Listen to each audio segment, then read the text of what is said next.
God is building men. That is how he raises men. When he calls men, he calls them to himself. Then he begins to work on them.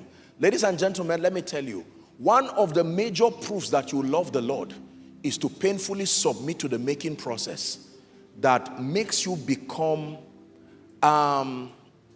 that instrument of honor. And we're going to look at that. I don't want to go ahead of myself. There are 5 names you must be called as a believer, as a testament of the efficiency of your training.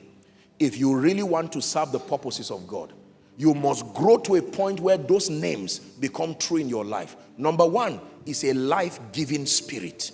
You must understand what it means to be a life-giving spirit. You cannot be a blessing, ladies and gentlemen, until you understand you are a life-giving spirit. The first Adam was a living soul. The last Adam was a life-giving spirit. You know what that means? You are a distributor of divine realities. This is something it must become a stronghold in your mind. Number 2, you must understand the implication of being a savior. I'm saying many things as an overview. The Bible talks about saviors. If you don't believe you are a savior, by savior, you know what that means? Savior, meaning you always think solution. When you find yourself somewhere, you don't join those crying.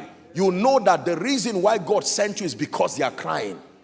Those who have a savior mentality don't wait for salvation to come from anywhere else. They know that they are light. They know that they are salt. Who is learning now? So that all through this year, 2026, you don't go around waiting for salvation to come. You know that the reason why others are crying, the answer to their cry is you being there. There is another name that you have to be called. I hope you like that one.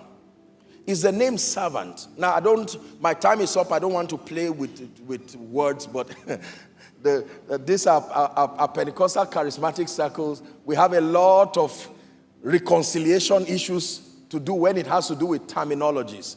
You know, when you mention the word servant, immediately most Pentecostals say, no way, I'm not a servant, I'm a son. I agree. We are both sons. Or when words like bond servant, a vessel unto honor, and all of those things. But they are not words of conflict at all. You cannot be used by God until you are a servant.